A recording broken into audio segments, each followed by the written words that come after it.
అనంత కరుణామయుడు, అపార కృపాశీలుడు అయిన అల్లహ పేరుతో ప్రారంభిస్తున్నాను. అల్లహ తప్ప మరో ఆరాధ్యుడు లేడు. ఆయనే రాజాదిరాజు, పరమ పవిత్రుడు, లోపాలన్నిటికీ అతీతుడు, శాంతి భద్రతల ప్రదాత, పర్యవేక్షకుడు, సర్వశక్తిమంతుడు, పెద్దరికం కలవాడు, బలాపరాక్రమాలు కలవాడు. ప్రజలు అల్లాహకు కల్పించే భాగస్వామ్యాల నుండి అల్లాహ్ పవిత్రంగా ఉన్నాడు. ఖురాన్ నుండి జీవిత పాఠాలు అనే సిరీస్లో 10th పారా. అల్లాహ్ ఏ జాతి వారికైనా అనుగ్రహాన్ని ప్రసాదించిన తరువాత వారు స్వయంగా తమకు తామై తమ స్థితిని మార్చుకుంటేనే తప్ప అల్లాహ్ తాను ప్రసాదించిన అనుగ్రహాన్ని మార్చడు. నిశ్చయంగా అల్లాహ్ అంతా వినేవాడు, అన్నీ తెలిసినవాడు. సూరా అన్ఫాల్ వర్స్ నెంబర్ 53. ఈ వర్స్ ద్వారా మనకి ఏం తెలుస్తుంది అంటే, అల్లాహ్ సుబ్హానహు వ తఆలా ఎవరికైనా ఒక అనుగ్రహాన్ని ప్రసాదించిన తర్వాత ఎవరైతే అనుగ్రహాన్ని తీసుకున్నారో వాళ్ళు తమంతట తాము తమ పరిస్థితిని మార్చుకుంటేనే తప్ప అల్లాహ్ తఆలా తాను ప్రసాదించిన అనుగ్రహాన్ని మార్చడు అని తెలియచేస్తున్నారు. అంటే ఏంటి అంటే, ప్రతి వ్యక్తి జీవితంలోనూ అల్లాహ్ తఆలా తరపు నుండి ఉపకారాలు పొందుతూనే ఉంటాడు ప్రతి క్షణం కూడా. అయితే ఆ బహుమతులు కానీ ఆ ఉపకారాలు కానీ తీసుకోవడానికి మనకి అర్హత ఉన్నా లేకపోయినా కూడా అల్లాహ్ తఆలా తన కరుణతో దయతో మనకు చాలా బహుమతులు ఆశీర్వాదాలు ఇస్తూనే ఉంటాడు. కానీ కొన్నిసార్లు ఏం జరుగుతుంది అంటే ఆ ఉపకారాన్ని అల్లాహ్ సుబ్హానహు వ తఆలా మన జీవితాల్లోంచి తీసేస్తారు. అయితే ఎందుకు తీసేస్తారు? ఎందుకు అంటే మనం సరైన నడవడికని కలిగి లేము కాబట్టి అని అల్లాహ్ సుబ్హానహు వ తఆలా ఈ ఆయత్లో తెలియచేస్తున్నారు. అయితే ఇప్పుడు కొన్నిసార్లు ఏం జరుగుతుంది అంటే అల్లాహ్ ఇచ్చిన ఆశీర్వాదాన్ని అల్లాహ్ తీసేసుకుంటారు. అయితే అది శిక్ష లేదా అల్లాహ్ తరపు నుండి పరీక్ష అన్నది మనం ఏ విధంగా గుర్తించాలి? కష్టం వచ్చింది అన్నంత మాత్రాన అది అల్లాహ్ తరపు నుండి శిక్ష అని మనం చెప్పలేము.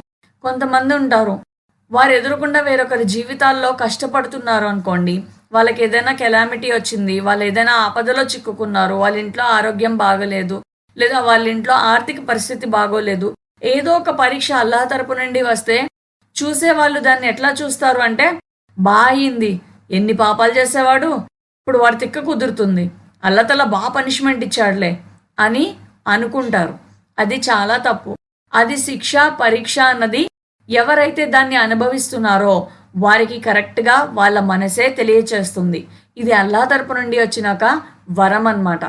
అయితే ఇది పరీక్ష లేదా శిక్ష అన్నది తేడా మనం ఎలా గుర్తించాలండి అంటే, మన హృదయమే దానికి ఆ సిచ్యువేషన్ని శిక్ష పరీక్ష అన్నది తెలియచేయగలుగుతుంది అన్నమాట.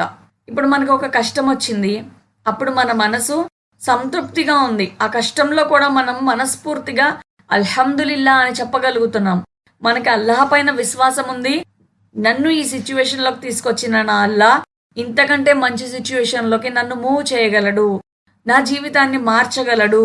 నేనేమీ చేయలేకపోవచ్చు, కానీ నా ప్రభువు, నా స్వామి, నా అల్లాహ్ ఏమైనా చేయగల సమర్థుడు అని ధైర్యంతో ఉన్నాడు. అప్పుడు అతని మనసు నుండి అల్హమ్దులిల్లా, నేను సమస్త స్తోత్రాలు నా అల్లాహకే చెల్లిస్తున్నాను, ఆయనే ప్రశంసలకు అర్హుడు అని మనస్ఫూర్తిగా చెప్పగలుగుతాడు. మరియు అతని మనసు సంతృప్తిగా ఉంది అనుకోండి ఆ కష్టంలో, ఇది అల్లాహ్ తరపు నుండి వచ్చిన పరీక్ష అని మనం తెలుసుకోవాలి. లేదండి, నా మనసు పరిస్థితి అలా లేదు, నాకేంటో భయంగా ఉంది, బాధగా ఉంది. బాధ ప్రతి ఒక్కరికి ఉంటుంది. కష్టం వచ్చినప్పుడు బాధ ఉండదు అని అయితే నేను చెప్పను, బాధ ఉంటుంది. కానీ భయం ఉండడం, ఆ భయం కారణంగా రేపేం జరిగిపోతుందో అని ఆలోచిస్తూ ఇహలోక ప్రయత్నాలు చేసుకుంటూ పూర్తిగా అల్లాహకి దూరం అయిపోయారు. నమాజులు లేవు, ఖురాన్ చదవటం లేదు. కష్టం వచ్చింది కాబట్టి ఎప్పుడూ చేసే దువా 10 నిమిషాలు అయితే కష్టం వచ్చినప్పుడు ఆ దువాని మరింత అధికం చేసే సిచ్యువేషన్ లేదు. అంటే ఇంకా పూర్తిగా అల్లాహకు దూరం అయిపోయారు ఒక కష్టం వచ్చిన తర్వాత. అంటే ఇది మాత్రం అల్లాహ్ తరపు నుండి శిక్ష అని గుర్తించుకోవాలి. ఒక కష్టం, ఒక విపత్తు మనల్ని అల్లాహ్ సుబ్హానహు వ తఆలా నుంచి దూరం చేసింది అని అంటే అది జస్ట్ విపత్తు మాత్రమే కాదు, అది జస్ట్ కష్టం మాత్రమే కాదు, అది అత్యంత దుర్భరమైన శిక్ష. ఎందుకు అంటే అల్లా లేని జీవితం ఎందుకు చెప్పండి? మన లైఫ్లో మన ప్రయారిటీ మన అల్లా లేడు అని అంటే ఎందుకు ఇంకా లైఫ్ వేస్టే కదా. 100 సంవత్సరాలు అల్లాహకు అవిధేయత చూపుతూ బతకడం కంటే ఒక్కరోజైనా అల్లాహ్ విధేయతతో బతకడం చాలా ఉత్తమమైన పని. ఎందుకు అంటే మనం తల్లి కడుపులో పడ్డప్పటి నుండి చనిపోయే వరకు కూడా మన ప్రతి అవసరం, మన ప్రతి కోరిక తీర్చినవాడు అల్లాహ్ సుబ్హానహు వ తఆలా. మనం ఈరోజు శ్వాస తీసుకోగలుగుతున్నాము అంటే ఇది అల్లాహ్ యొక్క దయా, కరుణ. అల్హమ్దులిల్లా మనం అల్లాహ్ మాటలు వినగలుగుతున్నాము, అల్లాహకు దగ్గర అవ్వగలుగుతున్నాము అంటే అల్లాహ్ తఆలా మనల్ని బ్లెస్ చేశారు కాబట్టే మనం ఈ సమయంలో అల్లాహ్ గురించి వినగలుగుతున్నాం. ఇదే సమయంలో ప్రపంచంలో చాలా మంది హాస్పిటల్స్లో ఉన్నారు, చాలా మంది పోలీస్ స్టేషన్స్లో ఉన్నారు, చాలా మంది జైల్లో ఉన్నారు, చాలా మంది కోర్టు కచేరీల్లో గడుపుతున్నారు, చాలా మంది గొడవల్లో ఉన్నారు, చాలా మంది మానసిక ప్రశాంతతకి దూరమై ఉన్నారు.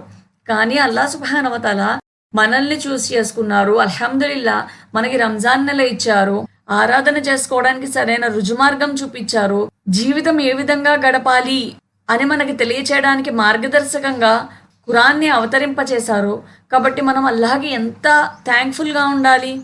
ఈ ఆయత్ ద్వారా మనం తెలుసుకోవాల్సిన విషయాలు ఏంటి అంటే మనం అల్లాహకు చేసే ఆరాధనలో స్థిరంగా ఉండాలి. 10 రోజులు నమాజ్ చదివానండి, 11వ రోజు నమాజ్ వదిలేశాను. 5 పూట్ల నమాజ్ చేస్తాను అని తౌబా చేసుకొని ప్రారంభించాను. కానీ మా ఇంటికి చుట్టాలు వచ్చారు. అబ్బా ఇన్ని రోజులు చదవలేదు కానీ ఇప్పుడు చదువుతున్నావా అంటారేమో అన్న భయంతో నమాజ్ వదిలేశాను. లేదా ఫంక్షన్కి వెళ్ళానండి, నమాజ్ వదిలేశాను. చుట్టాలింటికి వెళ్ళాను, నమాజ్ వదిలేశాను. ఇలా కాదు, తౌబా చేశాము అంటే మళ్ళీ మనం యూటర్న్ తీసుకుని ఆ పాపాలలోకి వెళ్ళకూడదన్నమాట. మన తౌబా స్థిరంగా ఉండాలి. అల్లాహతో మనం చేసిన పశ్చాత్తాపంపై మనం నిజాయితీగా ఉండాలి. మరియు అల్లాహకు చేసే ఆరాధనలో స్థిరంగా ఉండాలి. కొంచెమే పుణ్యకార్యాలు చేయండి, కానీ కన్సిస్టెన్సీగా చేయండి. ఒకరోజు 5 పారాలు ఖురాన్ చదివేస్తాను, దాని తర్వాత రోజు అసలు ఖురానే ముట్టుకోను. ఇలాంటి ఆరాధనలో అల్లాహకి అంత ప్రియంగా అనిపించవు. పావు పారాన చదవండి, కానీ ప్రతిరోజు చదవండి. అల్లాహకి అలాంటి పనులంటే ఇష్టం. అంటే స్థిరంగా ఉండే ఆరాధనలు అంటారు వాటిని. వాటి వలన ఏం జరుగుతుంది అంటే అవి మన ఈమాన్ను అంటే మన విశ్వాసాన్ని బలపరుస్తాయి. ఎప్పుడైతే మనం ఆరాధనలలో స్థిరంగా ఉంటామో, మన విశ్వాసం బలపడుతుందో అప్పుడు అల్లాహ్ సుబ్హానహు వ తఆలా తనకు విధేయులైన వాళ్ళకి ఉపకారాలు చేస్తాడు. అల్లాహ్ ఉపకారాలు చేస్తాడు అంటే మన జీవితం ఇంకెంత బెటర్గా మారిపోబోతుంది అన్నది మనం ఆలోచించుకోవచ్చు. ఎందుకు అంటే ఇచ్చేవాడు తన క్యాపబిలిటీతో ఇస్తాడు కాబట్టి. కొన్నిసార్లు అల్లాహ్ తఆలా ఉపకారాన్ని తీసి కూడా మనల్ని పరీక్షకు గురి చేస్తాడు. అంత మాత్రాన అల్లాహకి నేనంటే ఇష్టం లేదు, అల్లాహ్ నన్ను వదిలిపెట్టేశాడు, నేను ఒంటరినైపోయాను అని ఎప్పుడు హోప్లెస్ సిచ్యువేషన్లోకి వెళ్ళకూడదు. హోప్లెస్గా ఉండేది శైతాన్ మాత్రమే. ఎవరైతే శైతాన్ అడుగుజాడల్లో నడుస్తారో వాళ్ళు కూడా హోప్లెస్గానే ఉంటారు. ఎవరైతే నిజమైన విశ్వాసి ఉంటాడో అతను ఏ సిచ్యువేషన్ వచ్చినా సరే హోప్లెస్గా మాత్రం ఉండడు. ఎందుకంటే ఆ విశ్వాసికి తెలుసు తాను కొలిచే అల్లాహ్ సుబ్హానహు వ తఆలా ఎంత గొప్పవాడు, ఎంత మహనీయుడు, ఎంత సమర్థుడు అని. అల్లాహ్ సుబ్హానహు వ తఆలా మనందరికీ ఆరాధనలో స్థిరత్వాన్ని ప్రసాదించి అల్లాహ్ తరపు నుండి వచ్చే పరీక్ష లేదా శిక్షలను గుర్తించి అల్లాహ్ను రాజీ చేసుకునే అదృష్టాన్ని, భాగ్యాన్ని కల్పించుగాక. ఆమీన్.